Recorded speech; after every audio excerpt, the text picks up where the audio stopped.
Good evening and welcome to Kitchen Conversations. I'm so glad that you're here. So as we get ready for an amazing night, let us take in this divine, wonderful chant.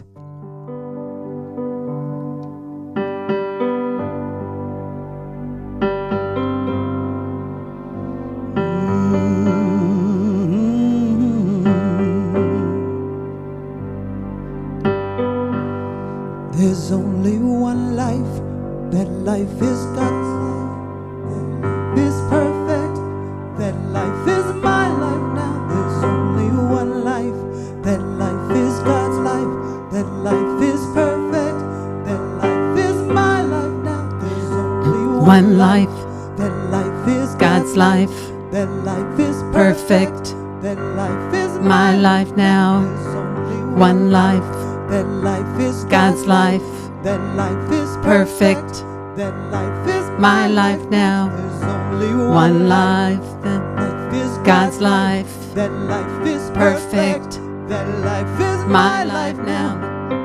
There's only one life, that life is my life, that life is mine.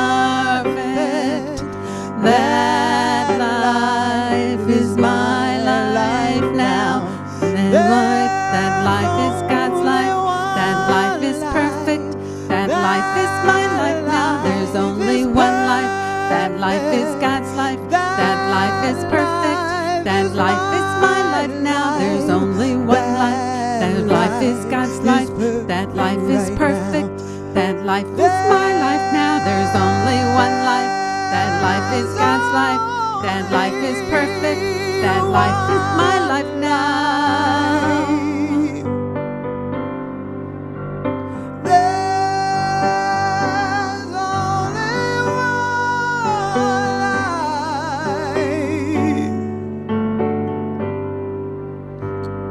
There's only one life, that life is perfect, that life is God's life.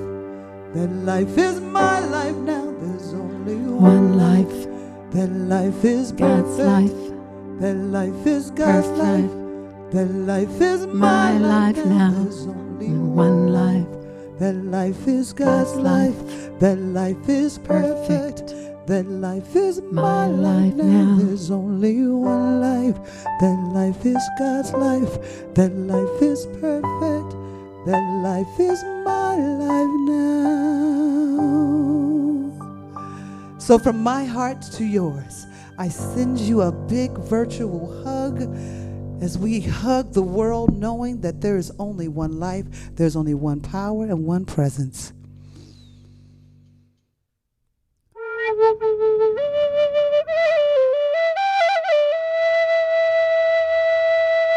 So right now, in this very moment,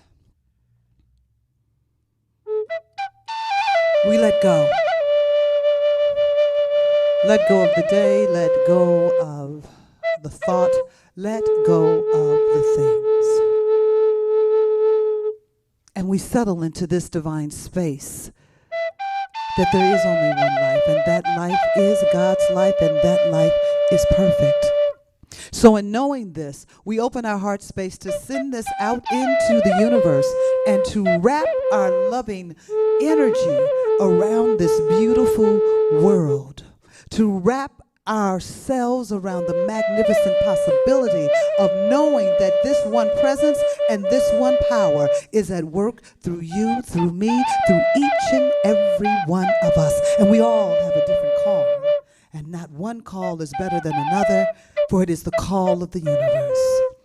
So as we awaken to that, as we move into this space, blessing our world, blessing the kingdom of that which is within all of us, we know that none of us are free if one of us is still in chains.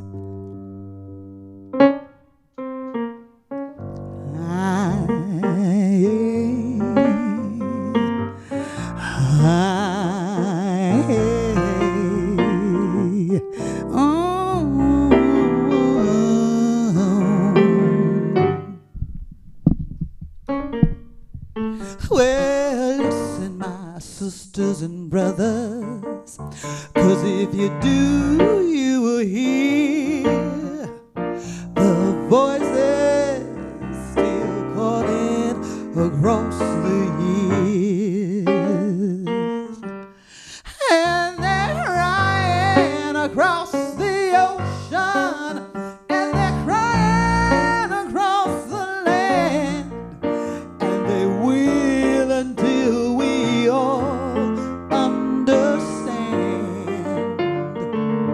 that none of us are free. None of us are free. None of us are free. If one of us in chains, none of us are free. There are people in the darkness, and they just won't see the light. If you don't say it's wrong, that says it's right. We got to give love to each other, show our brothers and sisters that we care. Come on, let's get the message out loud and clear. None of us are free. None of us are free. None of us are free. If one of us in chains, none of us are free. None of us are free. None of us are free. None of us are free. If one of us, if just one of us is in chains, don't you know we can be free?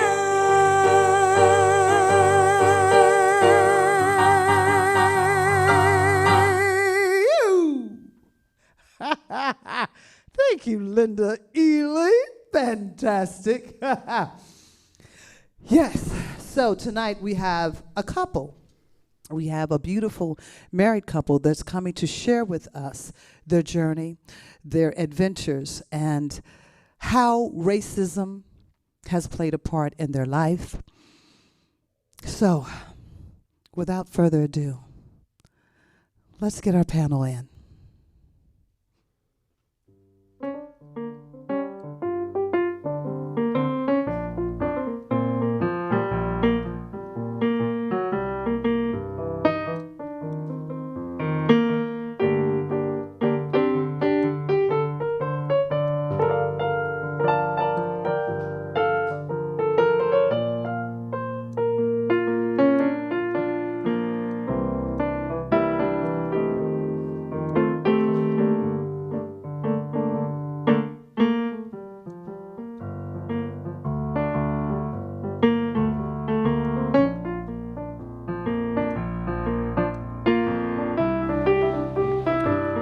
Welcome, everyone. Here is our beautiful panel. This is Diane, and this is Pete. At least you got that part right.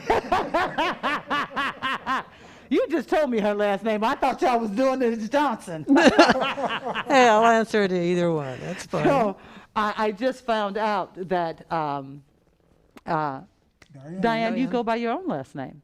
L'Esperance. L'Esperance. Yes, it's French Canadian actually. Ah, very beautiful, very beautiful. It's easier than her mother's maiden name, which was Lautenschlager. Sounds a little German there. My husband likes to say I'm the whitest woman in America because we did our DNAs and I'm French and German. That's it. French and German, that's Yeah. it. Well, you know, the French did a lot of things. Oh, yeah. yeah, there's always that. They did a lot of things. So I want to thank you both for coming on and Thank being you a for having part us. of Kitchen Conversation. So I'm going to jump right in. Go Please for it. do. You can't shock us with anything. Any question, nothing. Now you're going to make me search. All right. Go for it. Yeah. We're there for you. So when the two of you got together, how did your families respond to that? Oh, boy. Well, Diane's going to have to respond to that because my family was very dysfunctional. The only person she had to meet in my family was my father. And trying to hold a conversation with my father was very difficult, to say the least.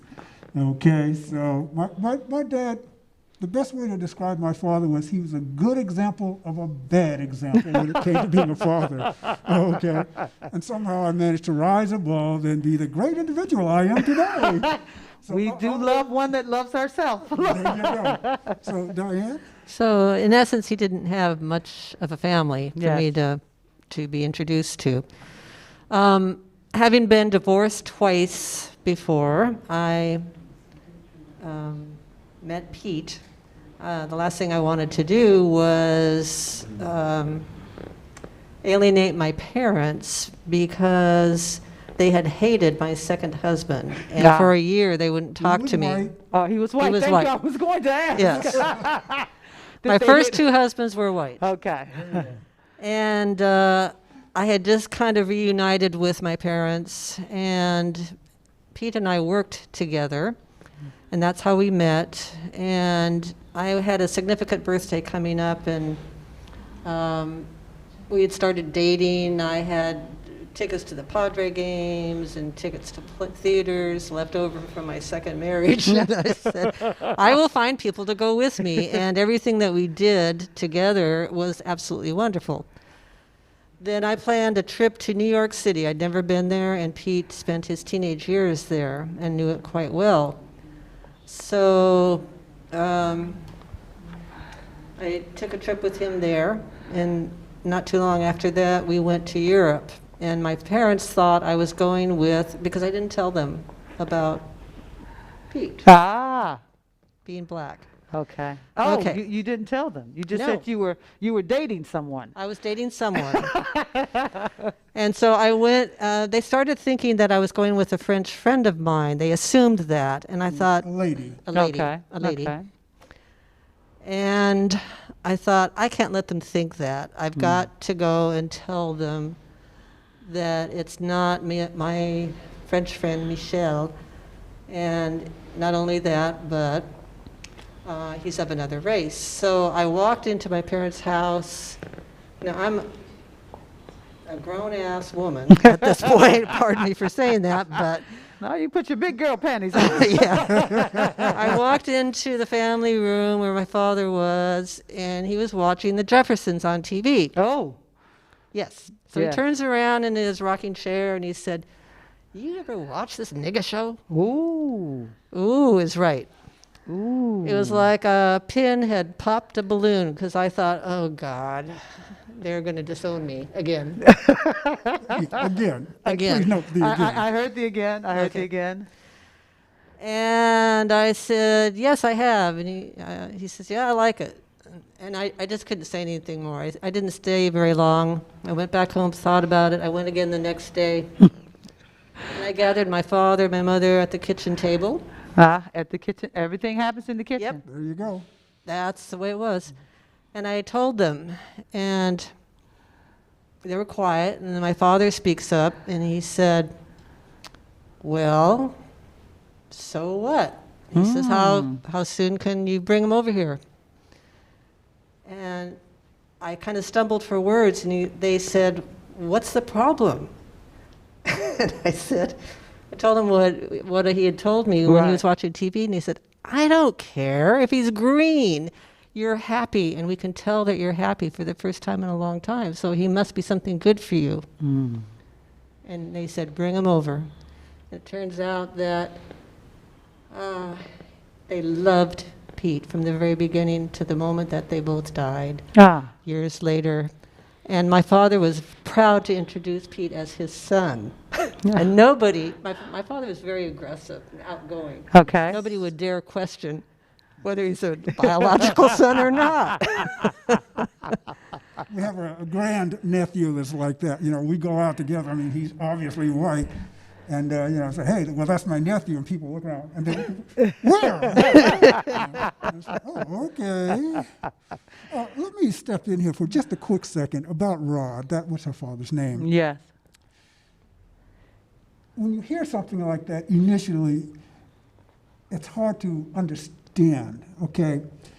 But Rod was the product of his environment.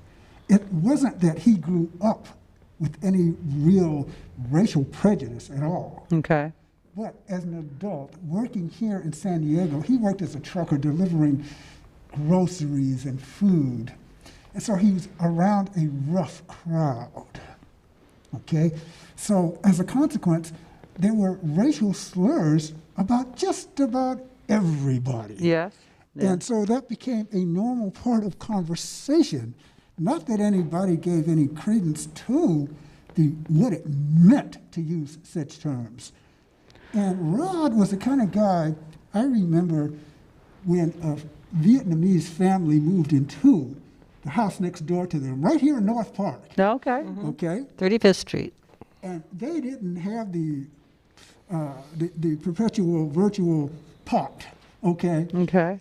Rod went into his garage, because he kept everything in the garage, and he got pots and pans and all kinds of stuff and took it over to them. And did he take them a chicken or something? He's told my mom that this family had been dumped off, if you will, at the house next door to them. They were fresh off the boat from Vietnam, had nothing. It was a grandfather and parents and kids, and they didn't have any food. And he told my mother, we've got to give them some food to go with this. And she said, well, I don't know what to give them. And he said, chicken. Everybody likes chicken. Everybody likes chicken. So he took okay? chicken over there, and they adored my father, and he adored them for years. So I do have a question, because I was going to ask you, with the racial slurs, did it continue through your relationship with no, him? absolutely not. As I said, that was something that was a product of his environment in work. Yeah. It wasn't something he ever said or did normally with other people, okay? I mean, when he said that to his daughter, it was just as a product of what he heard at work more than anything else. He was an uneducated man. Well, he grew up in an orphanage, and he was illiterate, couldn't read or write. And so he was primitive in that way, educationally and socially. But his heart was good, and I didn't understand him nearly well enough until Pete entered my life. Pete explained to me what made my father run. Okay. What was it within him? And he helped me see all the goodness that was there, the heart that he had. Well, I just speaking to that, because they're definitely understanding the time period that your father was here. The racial slurs were common, and there was, Archie Bunker Yes. was one of the biggest racists in prime time.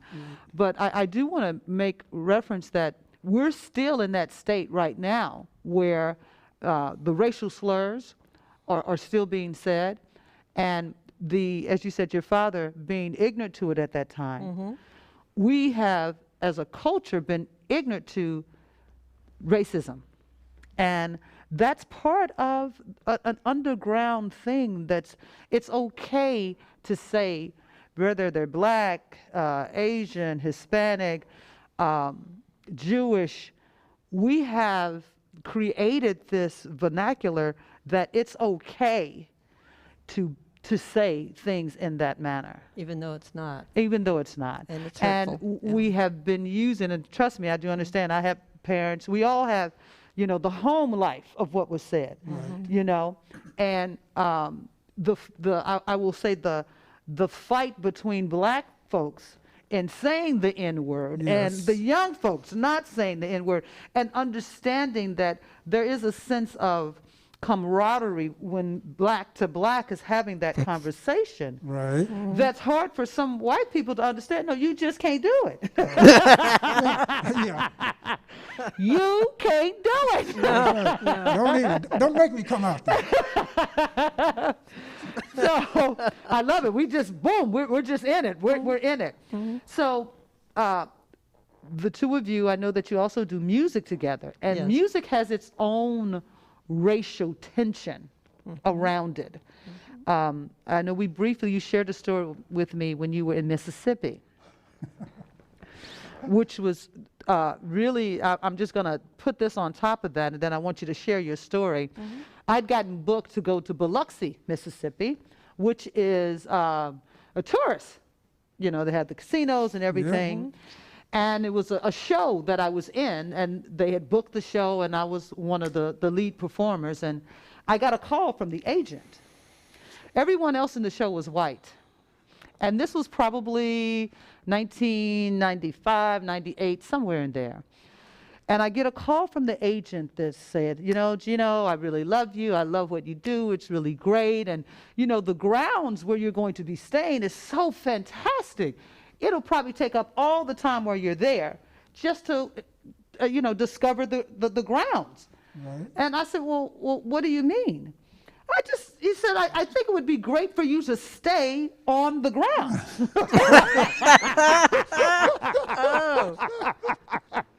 I think that would be a good idea for you. Do you mean camping out? And so I said, so the rest of the crew, did you call them? No. But I wanted you to really understand that it would really behoove you to stay on the ground. And in the evening time, to make sure that maybe you're in your room. And I was like, oh my God. And so I had to sit with that for a minute. And I thought, I will not go to a place that in this day and time will not support me as an individual, as a person. And I have to say, I was very proud of the crew that I worked with, because when I said, I'm not going, I'm out, and explained to them why, everybody backed out as well. Okay. And, you know, it's tough sometimes for musicians to make, I shouldn't say it's tough, but to make the call that, no, I'm not going to do this. I'm not going to support this. Because they were telling me already, you're black, don't leave these grounds. We will not be responsible Yeah, that's right. if you're hanging from a tree somewhere. Don't do it. And this was a tourist. This was a tourist spot. But as long as I stayed in the little compound, they felt that I would be safe. So I wanted to share that with the two of you. Now, share your story about Mississippi. Well, let me start it, just That's as, for fine. Go, instance baby. here. I want to address Biloxi Yes. just really quick, because I spent time down in Biloxi, Mississippi, and the problem is, being from the South myself, that when I get down in places like Mississippi, you notice that my accent starts to come back. Oh my goodness, I can't stay down there very long. Now, I was down there courtesy of Uncle Sam's Big Water Canoe Club. That's the United States Navy, folks. The Water Canoe Club. I love that. The Big Water Canoe The Club. Big Water Canoe The Club. little water is the Coast Guard. Oh, okay. So anyway, I went down there in 1970. Okay. Hurricane Camille had just gone through there and pretty much wiped out a large part of Biloxi. They called out the military to help with the cleanup. Oh, okay. Some of the people that were there, some of the military people, found an armory. And it was full of all kinds of modern day weapons and explosives. And as soon as the military found it,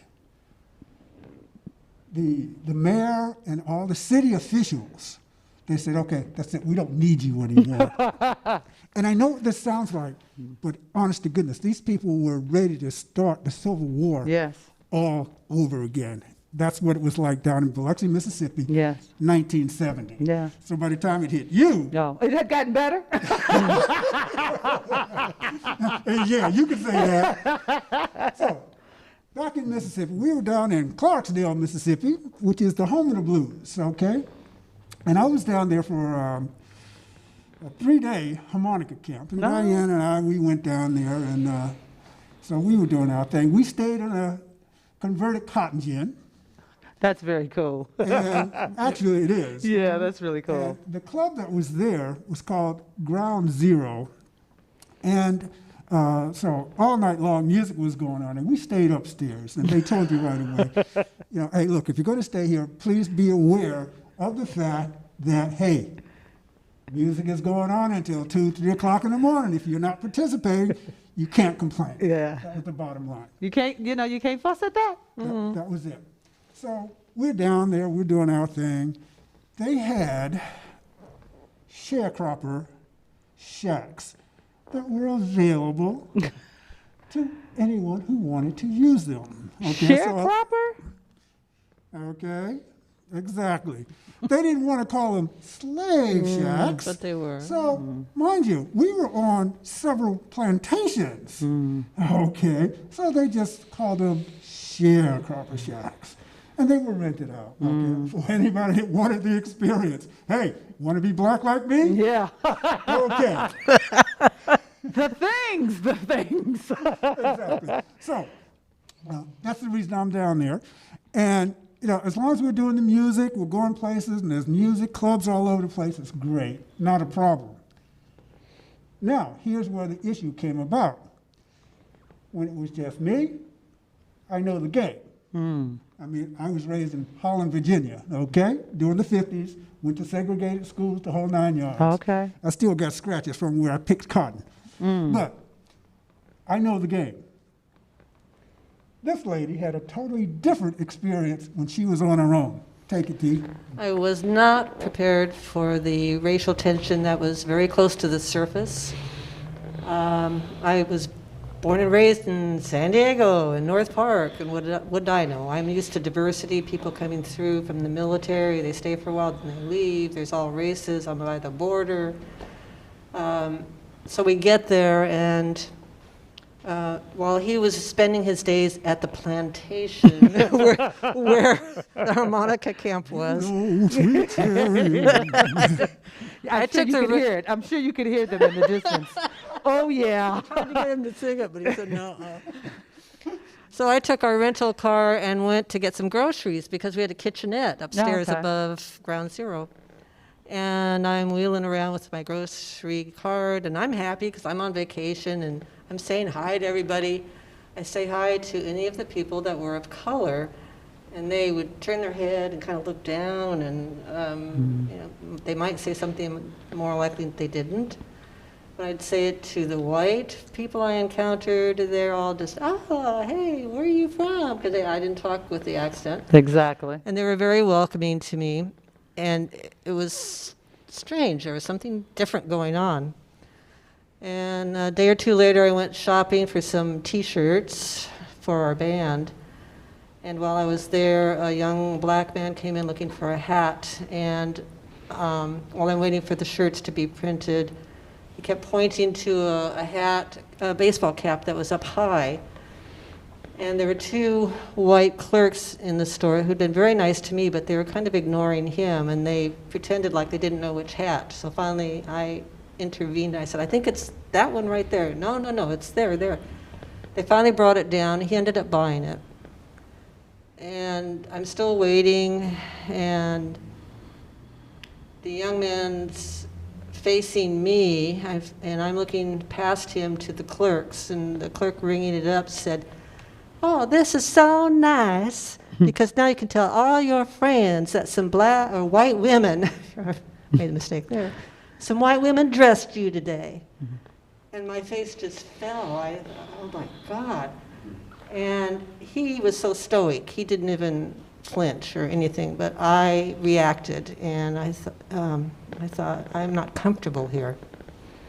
I was even less comfortable when we ended up going to an all-black juke joint a few nights later. Okay, I'm going to jump in here for just a quick second. This is Mississippi. Real juke joint. We're talking about an honest-to-goodness juke joint. Did any of you ever see the movie The Color Purple? Oh, yeah, I knew exactly you were going All right. there. That's a it. juke joint. That's Yeah. a juke joint. Yes. That's what we're talking about. This Yes. place was like an antique store. I mean, they had plastic running across the length of the ceiling because the roof leaked. Okay, and all made it thrown official. away furniture, you know. This is what we're talking about, an honest-to-goodness juke joint. And in the middle of the dance floor was a corrugated tin tub to catch the water that drips from the tarp. We drive up to where he was invited to perform or to come to this juke joint. Well, I have to say that because you have to be good to go in there to play. Yes, yes. They're not taking No, any no, no, Swiss yeah. cheese. You Yeah, have to be yeah, yeah, good. yeah. If you get invited, Yes. so you were able to lay down that harmonica. It was one of the men his band had played at Ground Zero, and since we were down there every night, then he. I'd been playing earlier that night yes. at Ground Zero. Yes. Right. So, yeah. So he was the lucky one to get an invitation. So we have the address, and we're driving down this dark country road, and we see a building, but it was all boarded up. Boarded up? No lights that showed anywhere. And I said, well, this can't be it. We drove around a little bit more, came back, and he said, let me turn off the engine, put the windows down, let's listen. You could hear the music. So we knock on the door, and I'm there. And they don't know quite what to do, but he mentioned what was it, the name? Or Yeah, I somehow said so-and-so had sent me. so-and-so sent me. I mean, you know, honest to goodness, I mean, it was that kind of place, you know.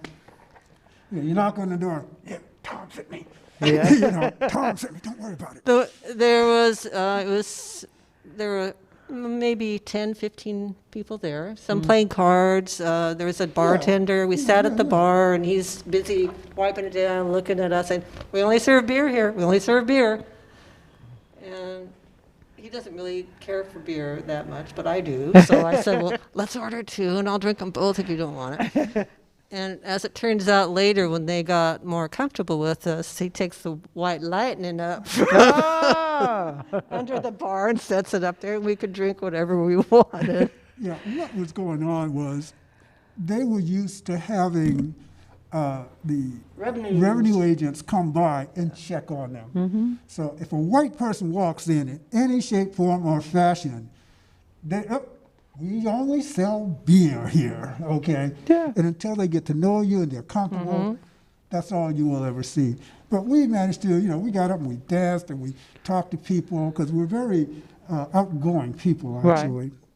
And we had a great time. Yeah, we did. So, I mean, Well, let me go just, I ahead. want to ask Diane this, because you mentioned something. What's Because you were surrounded with all black folks. And you said it was like you felt a little uncomfortable. Because they were all stiff, and they'd stopped their chatter, and I felt like I was Everybody was looking at intruding. I was intruding, Yeah. yes.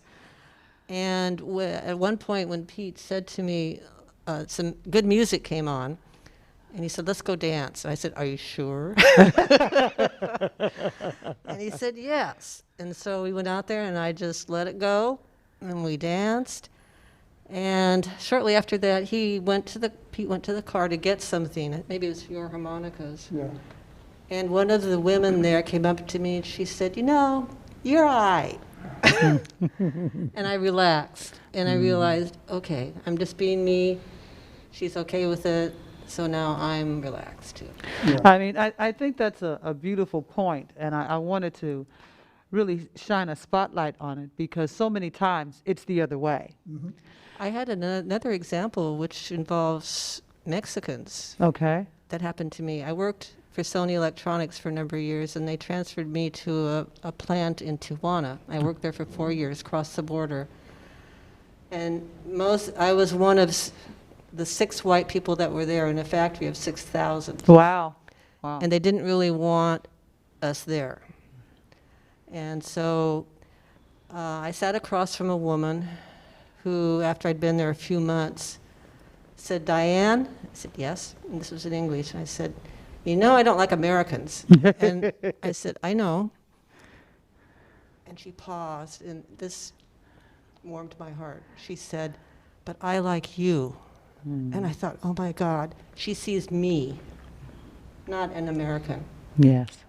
And so and I've been on the other side of it, and it makes me very aware, especially now, about what blacks, especially black women, have to go through and deal with.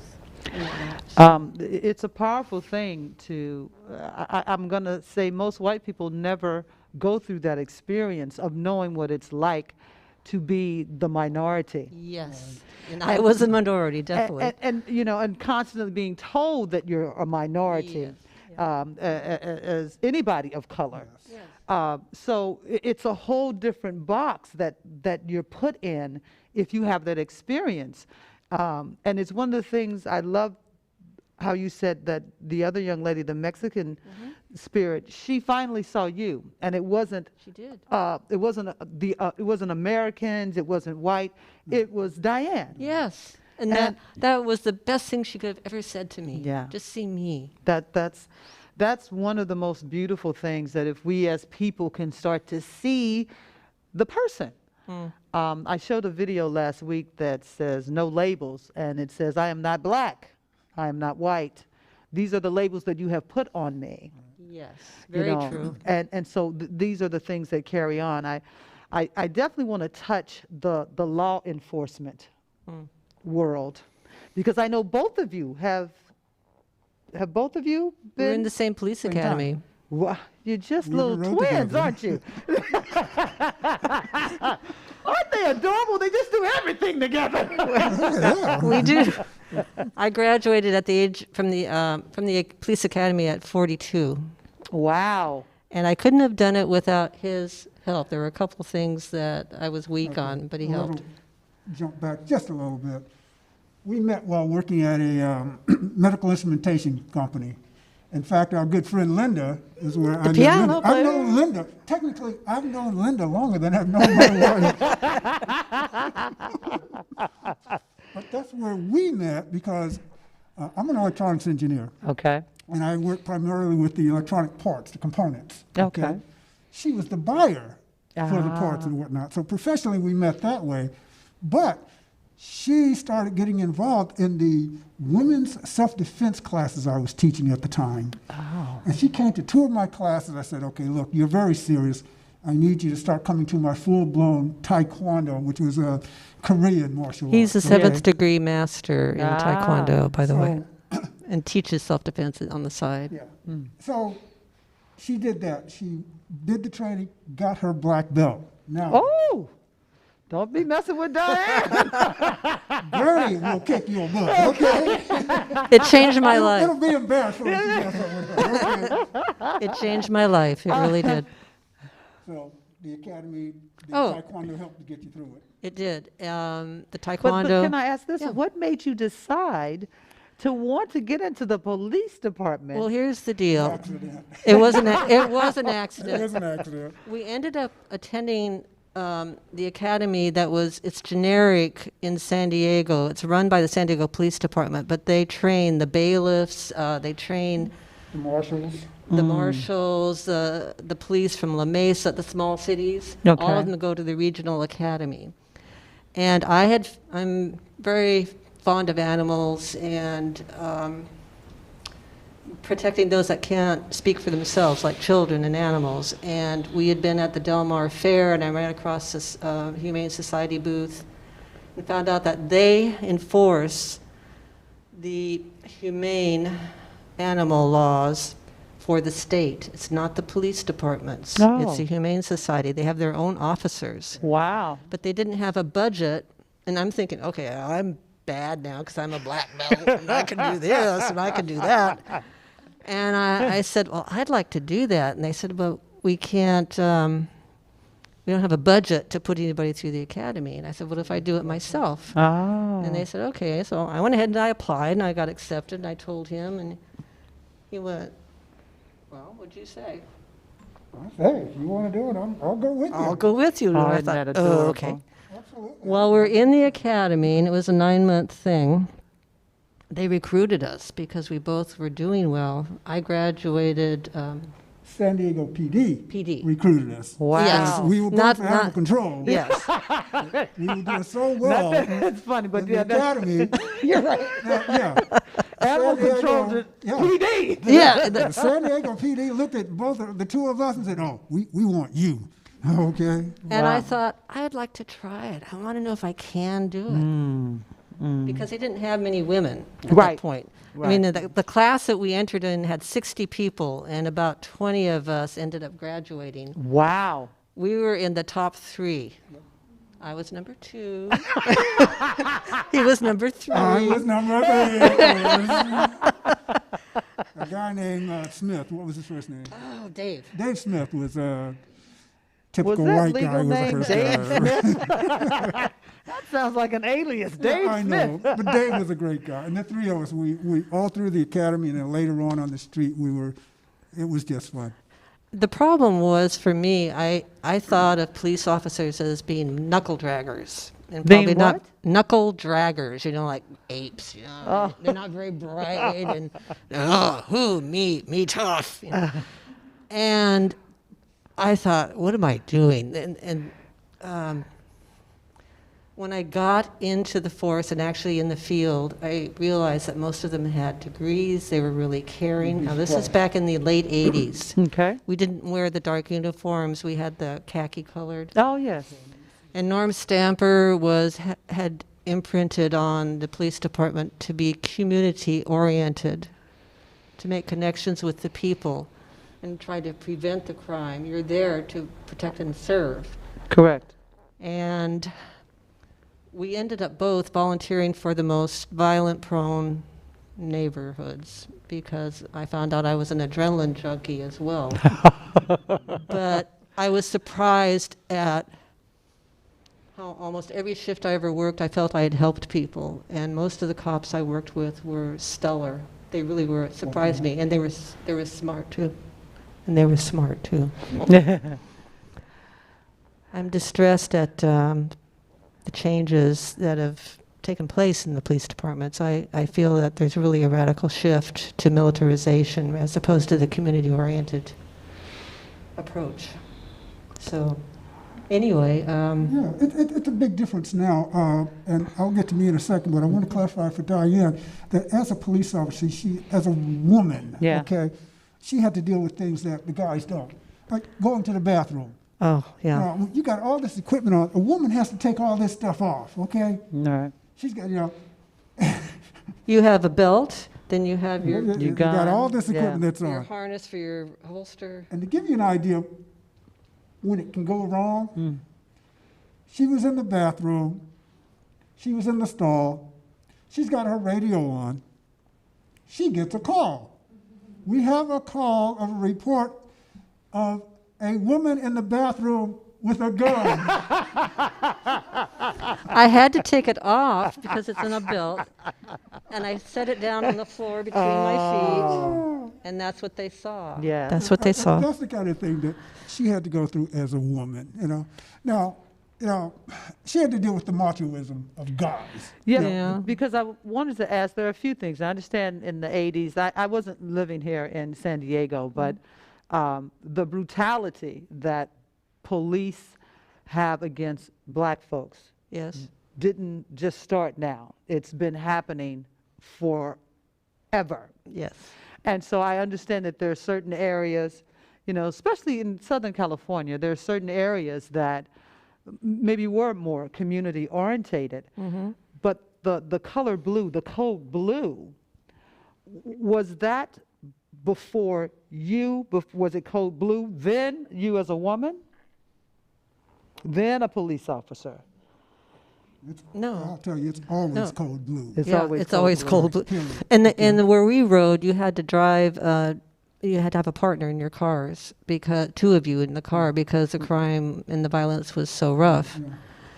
And our first New Year's on duty at lineup, the sergeant said, "Make sure that you pull over under a bridge or somewhere safe right at midnight." Nah. And I'm thinking, what? What the hell? And what happens is, of course, all the guns go off. Right. And when the bullets go up, they come down. Yeah. So A that's lot what you of have to innocent do. people have gotten killed Yeah, by just stray from that. guns. Yeah. I mean, this is amazing because what she's talking about is we're not just talking about single action pistols. We're talking automatic weapons. We had Wow. revolvers. And hey, I had a physics, 6-shooter. what goes That's all up I had.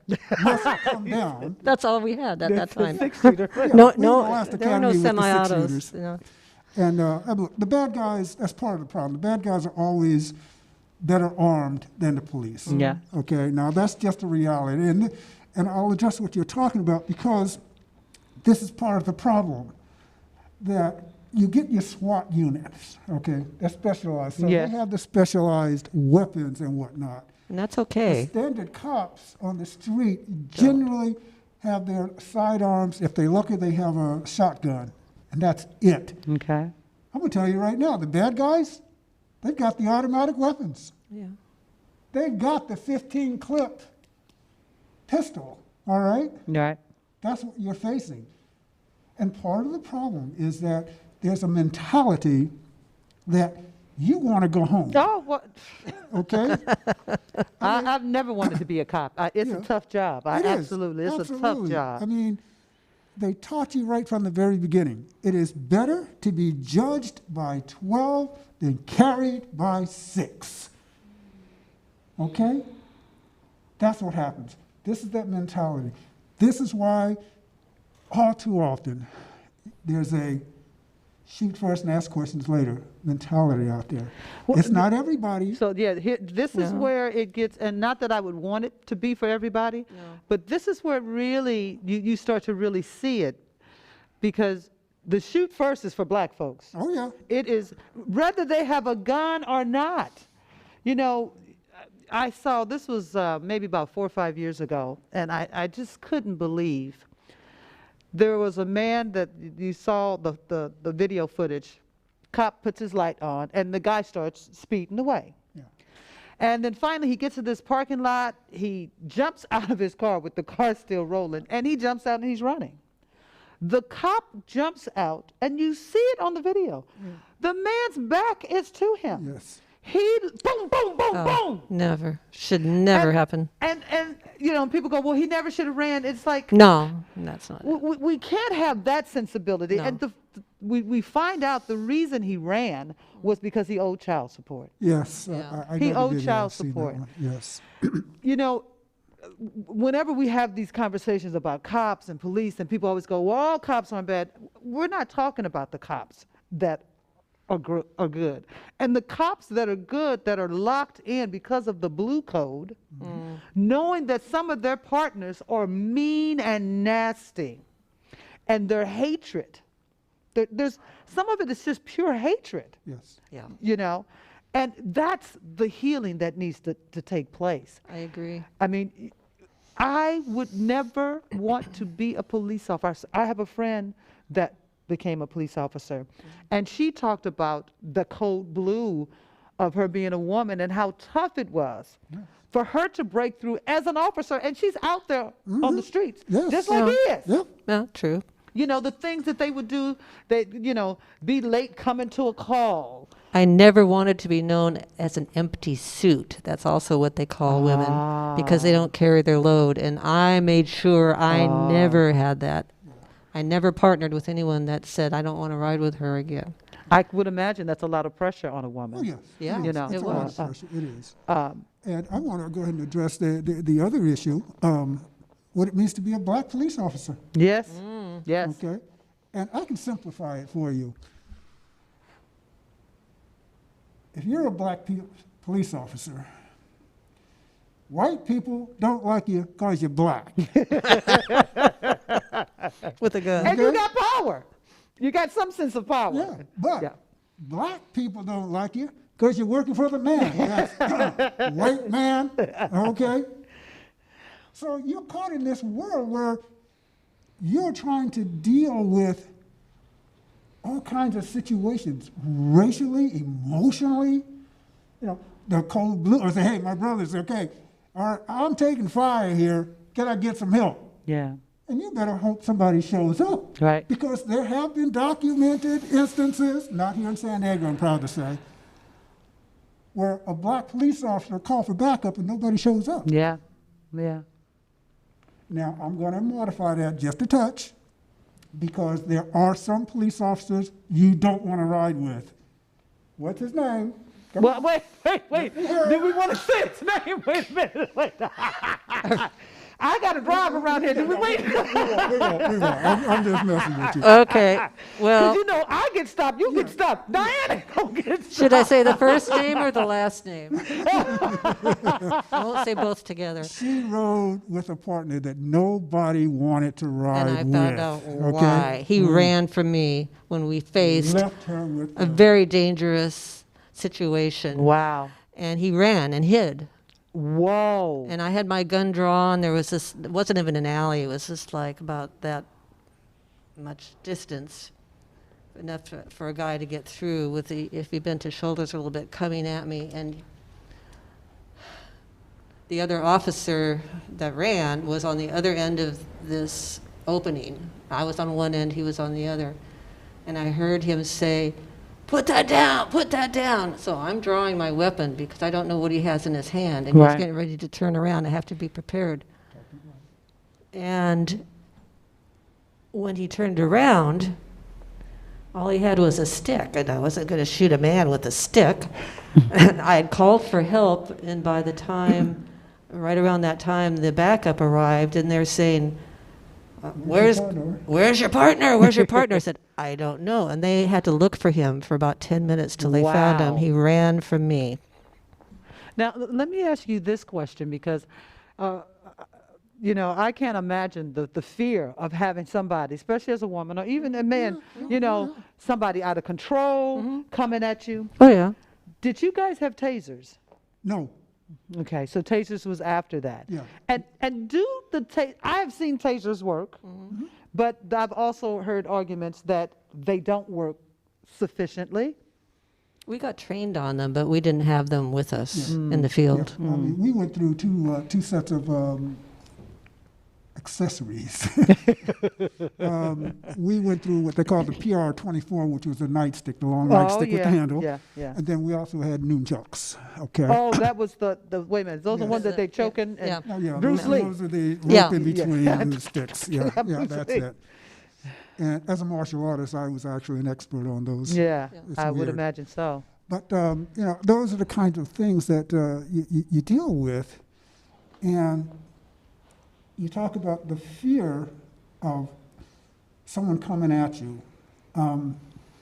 You get a lot of training in the academy. What you don't get is enough training in dealing with one-on-one physical confrontation. You are taught that if you feel like your life is threatened, We've heard that a time or two, Okay. or 15 or That's the 400,000. fallback. and that's what happens. Yeah. And that's all it takes, okay? Yeah. Now, I'm going to address the question you had about the taser. Yes. The problem is, sadly, that more often than not, you're dealing with someone who is either high on alcohol or drugs. Okay. And if they're on some sort of amphetamine, there's no pain, Ah, okay? okay. I've watched them tase somebody, the little barbs go in, and they'll just rip them out because they feel no pain. Yeah. That's why a lot of times you see that happening, okay? If a person is just normal, you'll drop like a rock. But if there's anything in your system, alcohol or drugs, Yeah. you don't feel that. That's the scary part. And that's the worst part about being out there. Because you run into somebody, you hit them. They don't stop. Mm. You know, you try to do something To that, control them. anything to stop them and not shoot them. Right. And then you reach a point where you realize that, in fact, your life is now at risk. That's when the shooting starts. And Well, I'm going to say I hear you, and I agree that it does start for some. oh yes, To me, the aggression or aggressiveness that police officers have Today. with a black person yes, starts from the get-go. There is like very little room. I saw this on, you know, They're showing a lot of different footage now. Yes. And it was funny, but it wasn't funny. There's a white guy. The cop pulls him over, and he comes up. He goes, "Sir, do you know your tags are expired?" Guy doesn't say anything to him. So the cop is talking to him, "Sir, your tags are expired. He said, "Are you going to talk to me?" Guy doesn't say anything. So he says, "Give me your license and registration." So the guy reaches across and gets it. And he says, "Sir, I saw you doing something in the car when I was pulling you over. What were you doing, sir?" Guy doesn't say a word. Doesn't say a word. He goes, "Sir, I'm really trying to talk to you and work this thing out." And doesn't say anything. So now the cop goes back. He's by himself. He calls for backup. And he says, this guy acts like he doesn't know what's happening. He doesn't want to say anything. Right. So you see the partner come up, and he goes along, come around on the passenger side. Yeah. And he's like, "Sir, I want to keep your hands on the wheel. What are you doing? What do you got going on in here?" Guy's not saying a word. He's like, "Are you not going to talk to us? We're just trying to work this thing out." So while that's happening, he finds out that the guy's license is suspended. So he goes back to the window and he goes, "Sir, we're going to have to ask you to get out of the car because your license is suspended." The guy just floors the truck and takes off. So the cops are really cool. They go back to their car. They go, "Yeah, we got a runner. We got a runner." You see the helicopter come in. Mm-hmm. So they're chasing him all through town, trying to slow this guy down. You hear the dispatcher come on and say, "Yeah, he got stopped a couple of days ago and he had guns with him." This was a white guy. Yeah. The amount of patience that was given to this man who ended up shooting at the cops. And of course they shot back, and it's just, and, being a civilian, not understanding all of it, I can't begin to imagine being put in situations where you feel that you are threatened. And definitely there are times that happens. But I have brothers, I have cousins that have been stopped because there was too many in the car. And they pull them out and have them sit on the curb like they're hood rats or something. This consciousness that the majority, like you said, the military aspect of the police departments. It has shifted. It has gotten where there's no need to cover up anything. Right. We can shoot and then we'll talk about it. Okay. Now, I want to address why. Okay. Please, Okay. bring it on. It's the stereotype of the black male that we're fighting. I mean, going right back to slave days, when, let's face it, black men and women were bred for a certain aspect of what they needed. They wanted the men to be big and strong. They wanted the women to be sturdy. Yes. Okay? And that was part of the intentional breeding. Yeah. Blacks were breeded like animals. Yes. For that specific purpose. From that, you start getting the myths. Okay? Anybody here ever hear of the name John Henry? John Henry. Okay? Yeah. The steel driving man, if you've ever heard the song, so on and so forth. Bigger than life. This kind of thing. And so these myths came about because of things like this. The black male, he's big, he's strong, he's mean. Okay? You can't trust it when you're around a black man. And that fear has been passed down for over 100 years now. And that's what we're still dealing with. When we look at the lower economic neighborhoods, okay, and you see who's there and what they're dealing with, yes, all right, sadly, that stereotype jumps up and bites you right in the butt because, oh, well, he's a black man. He must be bad. There is no consideration that maybe he's one of the good guys. There's an assumption that black males are dangerous. And that's where we get a lot of this. And that's where we see the problem. Like, hey, over 8 minutes, you knee on somebody's neck? Come on, this is ridiculous. And I want to tell you that that's just plain fear. But We- some we of know that the doesn't look academy. like. I mean, No. I'm going to say he was posing. I know. He was like, look at what I can do, because it's gotten so blatant that you can take a life and nobody gets punished. Nobody even has to go. I mean, there was hope. You go back to Rodney King. Black folks was like, finally, there's a tape. They gonna see it. Now we got a got tape. I mean, Yeah. I was in LA at the time, and literally, you can just be driving down the street, you go in the store. The conversation was, we got a videotape. Yeah. They're gonna see it. Everybody was just so excited because here was this Proof. tape that showed that this man was down for I don't know how long, and they continued to beat him and kick him.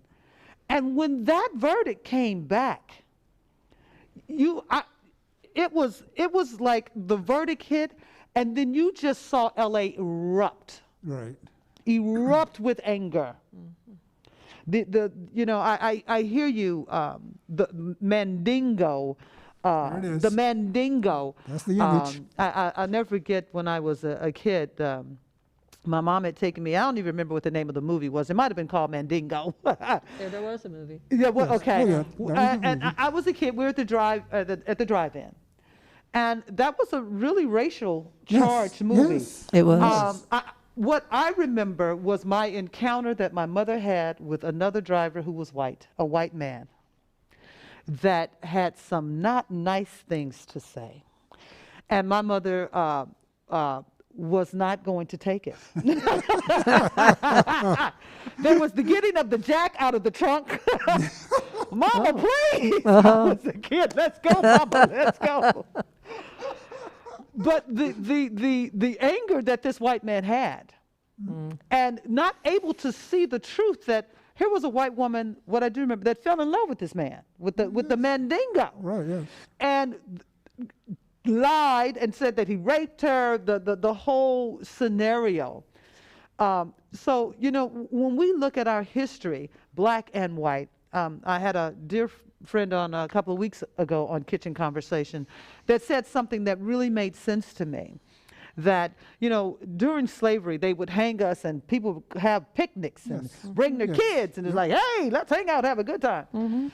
And she mentioned that every bit of that for white people through generations, the humanity has been taken away. Dehumanized, yes. It's, and so we find ourselves in 2020 where I look at us overall, our humanity we have really started to settle that, it'll be all right. Yeah, it's okay.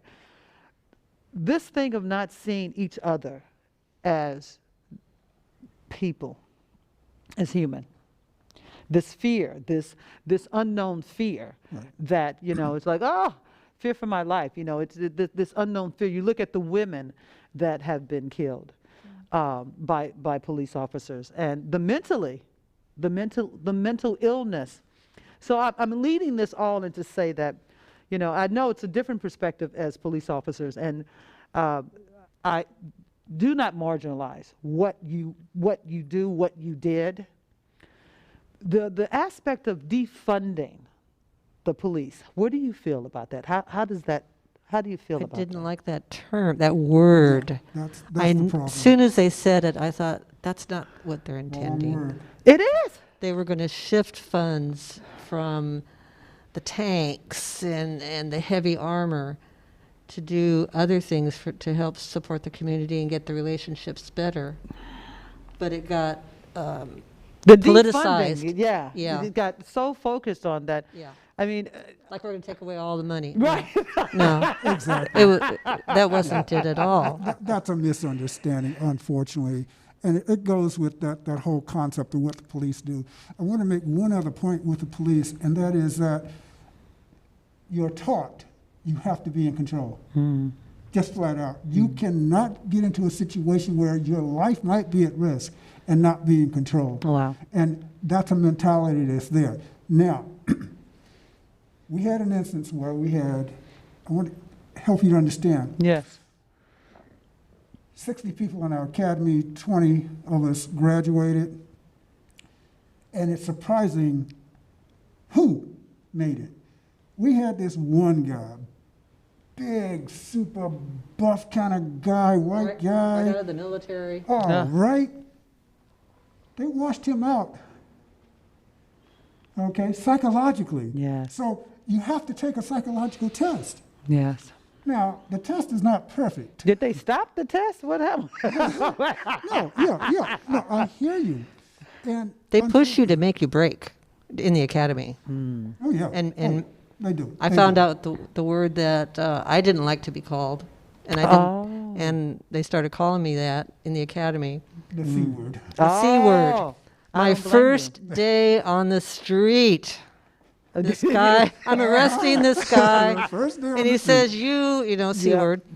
And I said, well, that may be, but I'm going home tonight, and you're, as I put the cuffs on, you're going to jail. Yeah, and those are the things And you it didn't deal matter with. anymore because I heard it so much. You I had the guess. power. He had desensitized me. Exactly. Yeah, you're right. And that's part of the problem that people are not recognizing.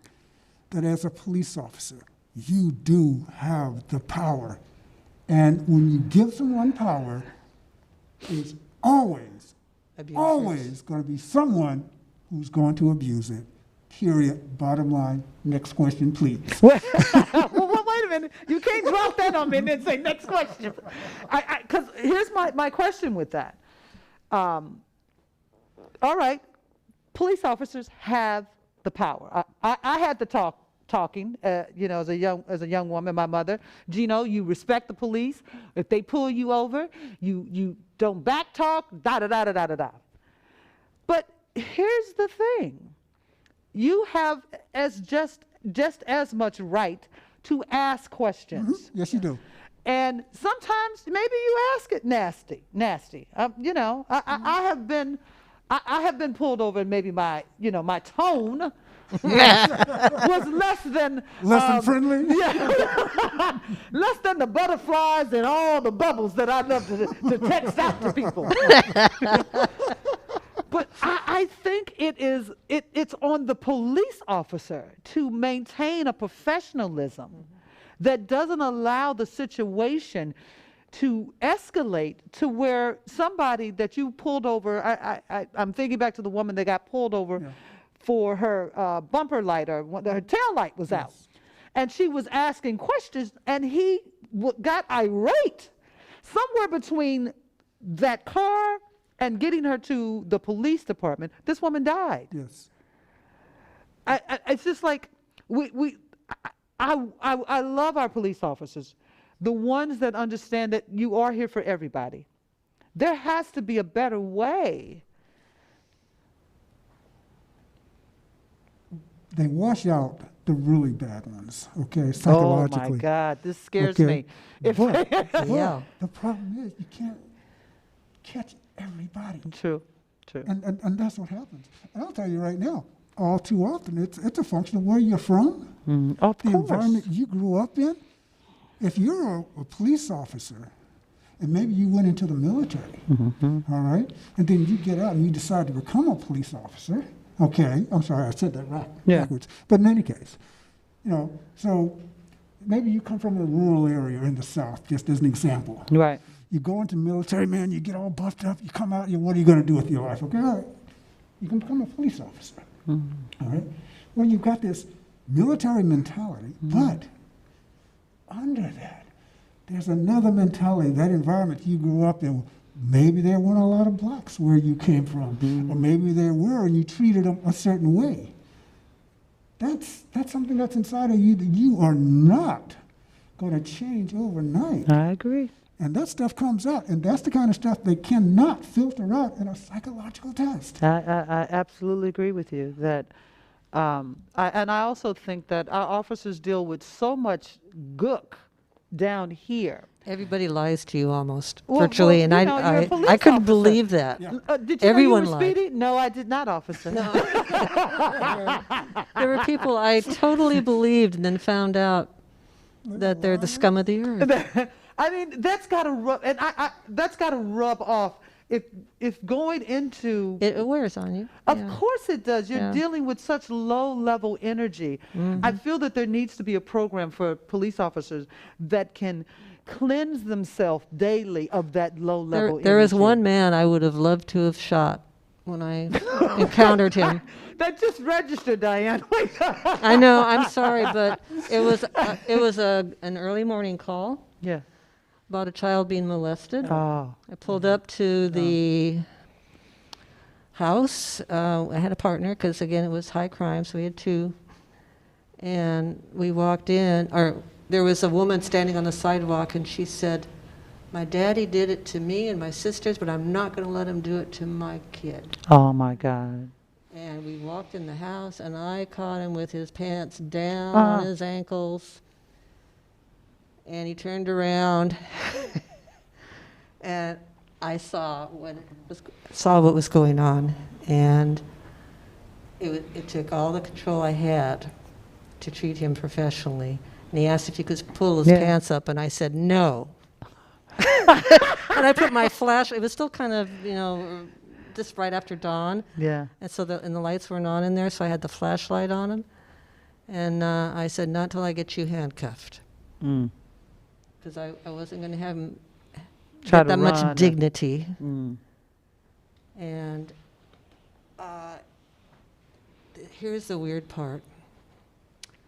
We ended up splitting. They had another unit come and take the child to one place to be examined. And my partner and I went with the suspect.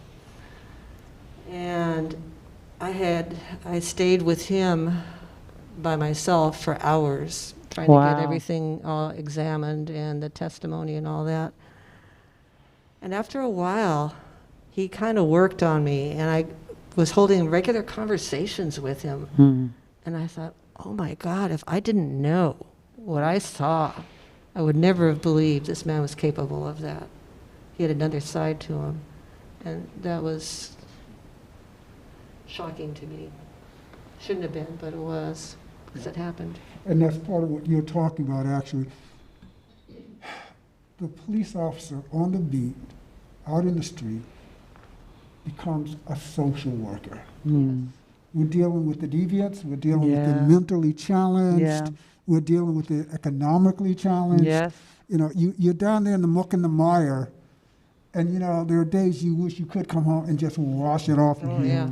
but it stays with you. It would and that's have part of to. the problem. Yeah. When I we wanna go would back come to a quick home second. after working a shift together, and we Yeah. didn't often work together, but even if we didn't, we had to unwind. You can't just go home and go to bed. No. With the things you see, You have to talk about it. And at least debrief you each guys could other. talk to We one could, another. Yeah, and we could about it. understand.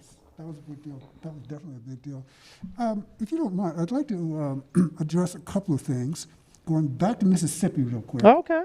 because this involves this attitude thing we were talking about, whites being, you get a white person in a black group or a black person in a white group. What about the black person addressing another black person? That happens too. Okay? Yes. We were in the club, this Ground Zero club, and Diane and I, we were just at the bar, and we were having a drink with our other musician friends and everything, because a bunch of the guys had already just been playing. I had already played. And this black woman,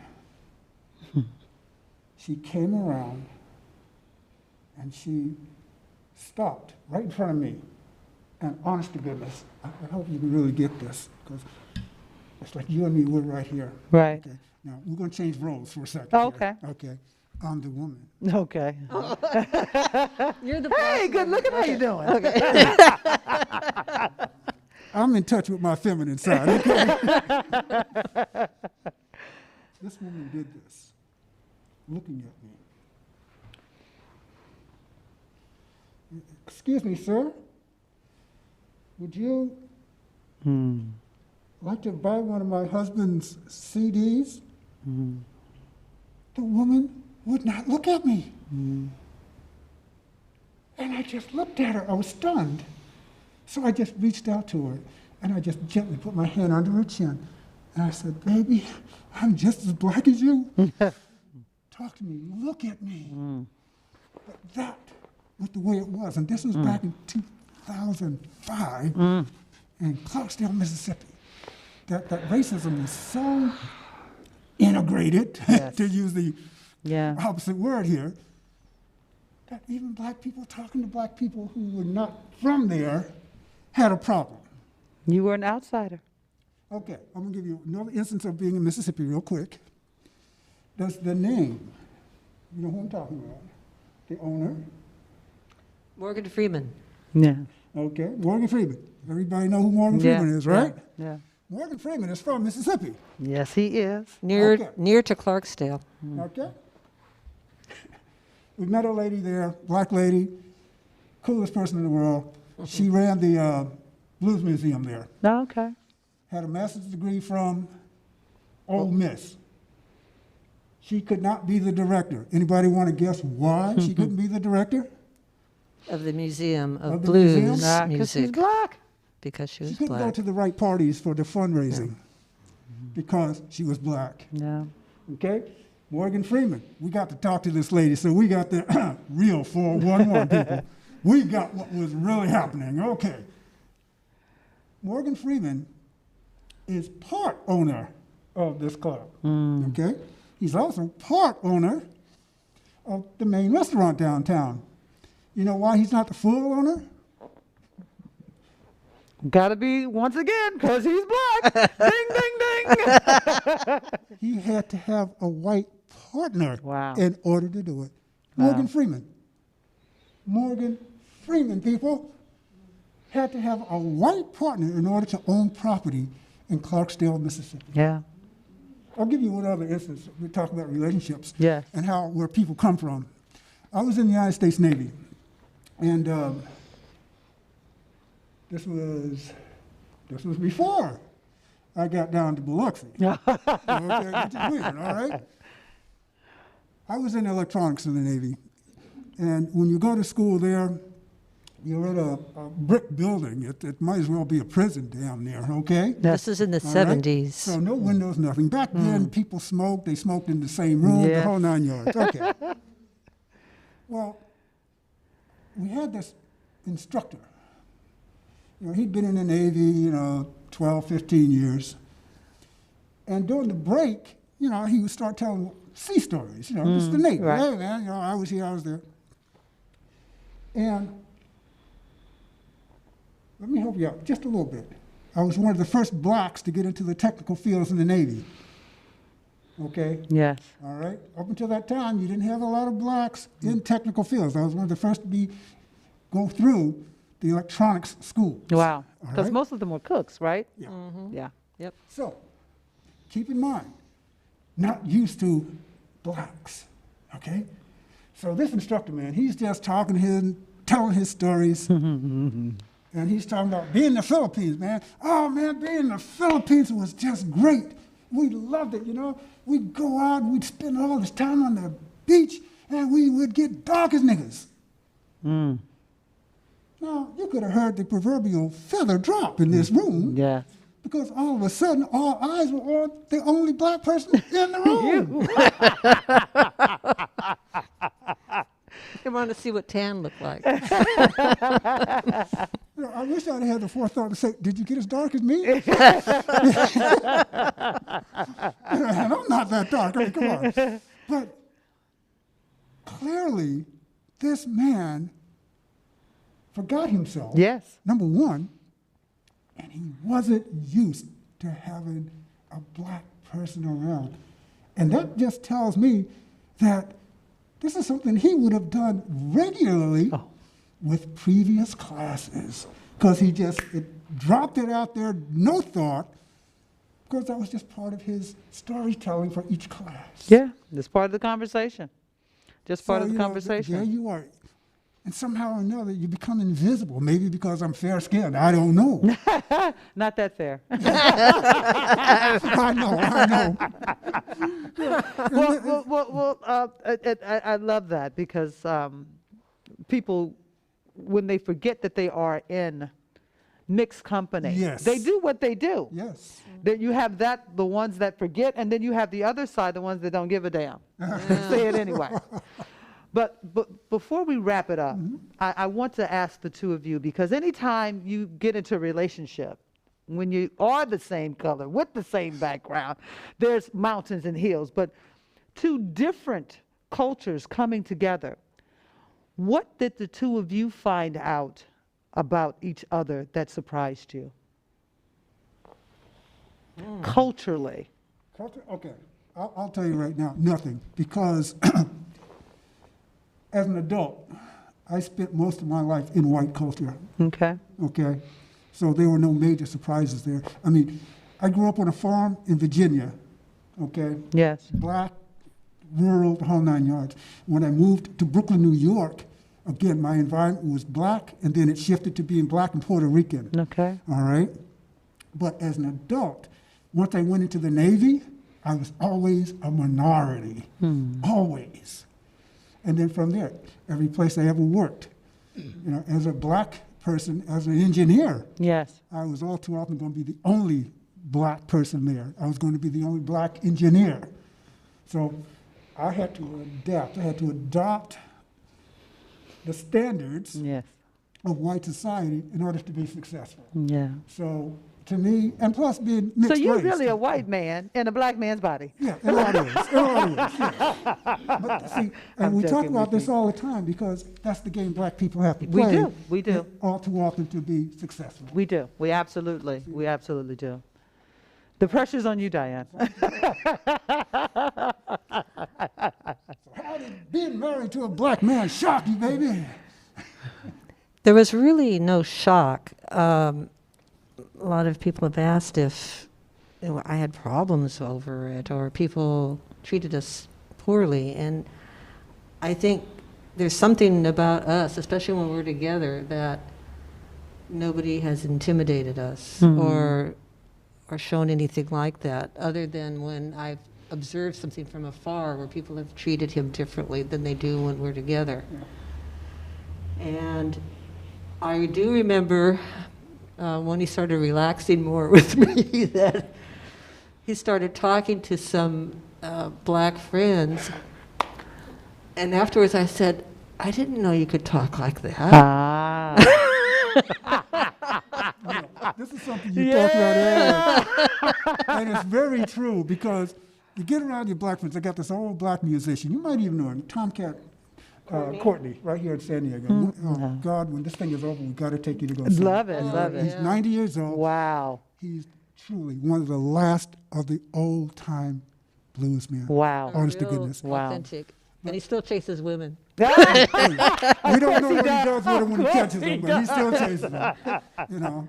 But the idea, what she's talking about, No, he's old school, very old school. So he's talking in this, in that, all the time when Right. we're just the blacks, Right. when we're just together, And he was from Texas, so and we had that down and dirty, gritty way of talking, Yeah. ghetto style. Yeah. Okay, but the minute a white person showed up, there was a whole lot different attitude going on, and that was some of the things that you're talking about. Absolutely. Among yourselves, you talk one way. When you get into a mixed crowd, you say I it mean, this differently. was the and birth. it doesn't matter whether it's all black, all Or- white, yeah. or whatever. But when it becomes mixed, it definitely It's becomes different. different. It does.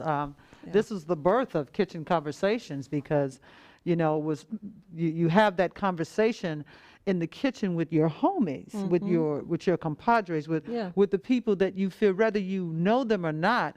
When you see another black person, there's a sense of kinship. Yes. Just like I would imagine when you see another white person, there's a sense of kinship. He's translated some of that for me. and I've learned to pick up some, facial expressions Yes. or head movements or, Two black dudes walking down the street, you know what they do, don't you? Don't What? have to say a word. It's like, yeah. And I've started doing that all it to is. some folks, You know and it where it works comes. real well. Yeah. that's all it is. And you know what that is? That's recognition. It is. All we're saying Yeah. is, Yeah. I see you. Yes, it is. That's all it is. You're not invisible. Because for so many times being in the environment where it is mixed, you do feel invisible, and sometimes you are. And, one of the things I want to say which is beautiful, you mentioned about the ghetto talk. A couple years ago when, or even more than that, when Ebonics they were trying to push. Yeah, yeah. I be, you be, we be. Yeah, Ebonics. And, I'm at this point now where I'm like, our language has been changed so many times that we've had to adapt Yes. to what America saying is quote unquote correct or the proper English. Standard middle class English. Yes. And the relief of being able to be, I know when I'm with my friends, how relaxed my tongue gets. Yes. It took me a few years to learn to understand everything that they say on BET. Oh my Like, God. especially the comedians. I say, what did he say? And now I catch it. You're and catching some of it. and I, She's catching most of it now. I know. I appreciate the beautiful nature of black culture, and I envy a lot of that. Yeah. I don't try to be black because I'm not. Right. But the music, the fashion, the style. That's right, baby. That's what I'm talking about. You and everybody else. Our culture gets, I'll never forget, I've told this story before, but Bo Derek had a huge billboard Yeah, yeah, in yeah. Times Square with Her braid- cornrows. Yeah. And said she discovered it. The movie 10. Yeah. Right. She discovered cornrows and was upset when all the feedback came. My theory is a fad that starts in the black culture. As soon as it's adopted by teenagers in suburbia, all of a sudden it's gone. Yeah. blacks It's not a part of us anymore. The blacks won't touch it. They move on to something else. So Yeah. your culture is a trendsetter. Constantly. And people don't give enough credit. The white people don't give enough credit. To Well, that. we've had to be in order to keep reinventing ourselves. I don't know about you, but when we went from black to African American, I was like, stop. I'm not giving myself another name. No. I'm not doing it. I'm not doing it. I don't mean to be disrespectful, but no. What is it this year? Yeah. I go back far enough that I was colored. Yeah. Yeah. I was colored when I grew up. Okay. Yeah. He was in I segregated didn't become a schools. Negro until later. And then finally I became black. And then there was Afro-American. Afro, yes. And then it was primarily African-American. I said, I'm me. That's what all this other noise. Well, I want to thank both of you. This has been not only inspiring, it's been very insightful, and I feel that it's also been very honest. And these are the type of conversations that I think we must have all over the world, all over the globe, so that we can understand. Look, someone said, great conversation.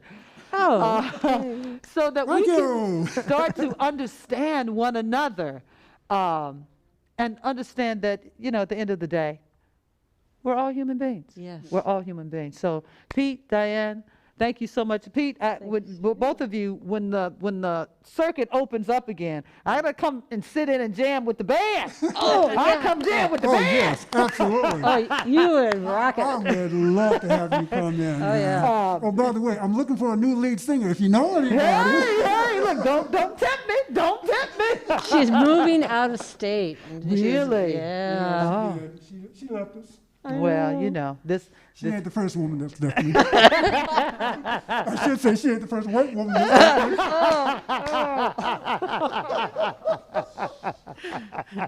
Well, let's Thank hope you she for be having last. us. Yeah, right? She better be the last. Well, I want to thank you both so much. This has been awesome, truly awesome. And thank you guys for sending in the chats. We're getting ready for our conscious giving time. So, thank you so much. Thank you, Pete. Thank you. Diane, thank you. Thank you for asking. Thanks for watching.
All love.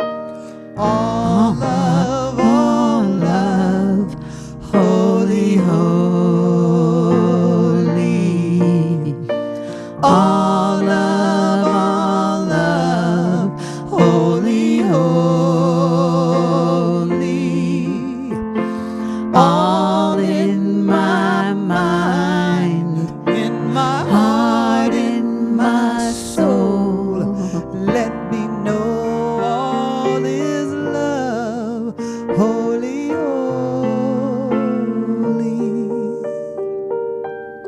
I want to thank each and every one of you for participating with us here at Universal Spirit Center, for being a part of Kitchen Conversations, whether it's tonight or at a later night, for stepping into that space of uncomfortableness and being open with a heart to listen.